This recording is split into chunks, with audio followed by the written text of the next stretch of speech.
this is a little late video, but I wanted to talk about this because I found this very interesting, and I think this could cause for a really good discussion if you are a digital account holder for any of these platforms. Nevertheless, Steam, Valve, they have confirmed, based on what Dextro says, they confirmed that Steam accounts are non-transferable and cannot be passed to anyone after account holder's death. Now, I found this very, very interesting because this whole thing with digital games versus physical games, it is something to really think about because you technically don't own any of this stuff. Even with the stuff I say about, Steam does let you get your account if anything was to happen, whatever the case may be. PlayStation, Xbox, they're kind of shaky with that. And Nintendo, if it's on your account, you got a chance to download the stuff and it's yours. But nevertheless, what happens if something tragic happens? What happens if you just want to give your account away? Now, I know you can give your email address to somebody else and they can use that account, but still, the email address, if you're not, somebody like me, the email address is kind of personal. I use that account for other things. It's just not a gaming email. So some people do it different, but I guess you can do that. But nevertheless, if something was to happen, let's say you want to put it in a will, let's say if you want to just, find a way to give it away in a legal sense, I don't think that you can do that with Steam. So that's, it calls for a discussion about these games. Like, for one, it kind of confirms that you don't necessarily own these, files, and which you should, but you already know how I feel about that.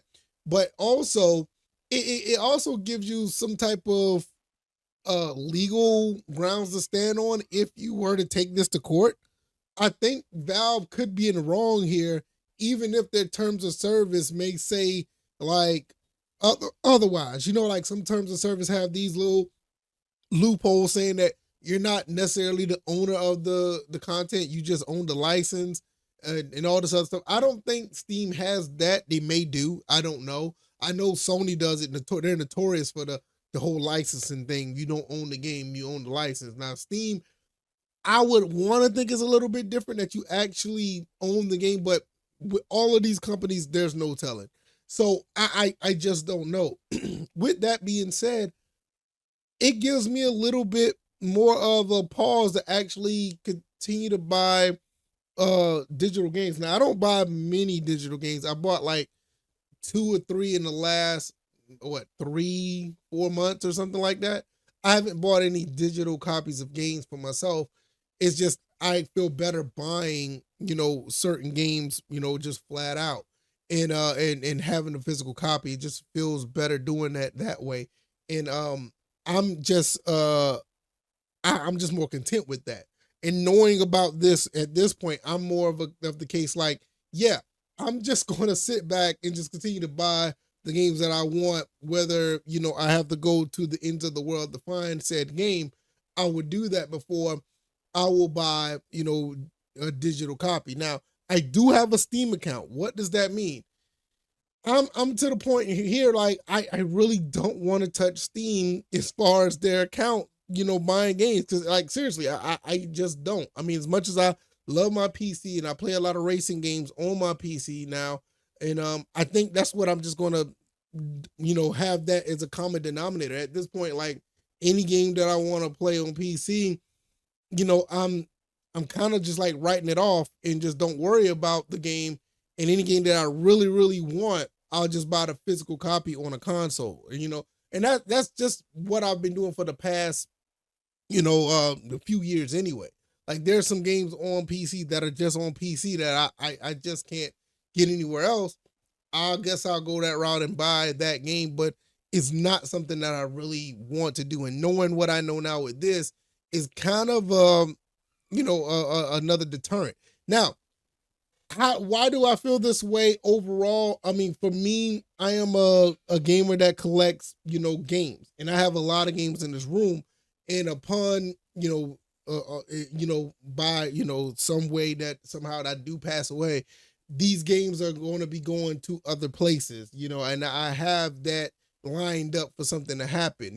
That's just how I roll. But as far as the digital stuff, even the digital stuff on my PS5 or PS3 or my Xbox 360, I don't know what is going to happen to that. I just give them the console, I guess, and it is what it is. Or hopefully that they can preserve this stuff. But no, I just think at the end of the day, I know that digital games are the future. I mean, they've been around now. I'm not saying it's the future going forward, but it's been around. It was the future back in 2007, 2008, and it was a thing. And now we're in 2024, and it is a big deal. And now you also looking at things like this where some games aren't even being released digitally.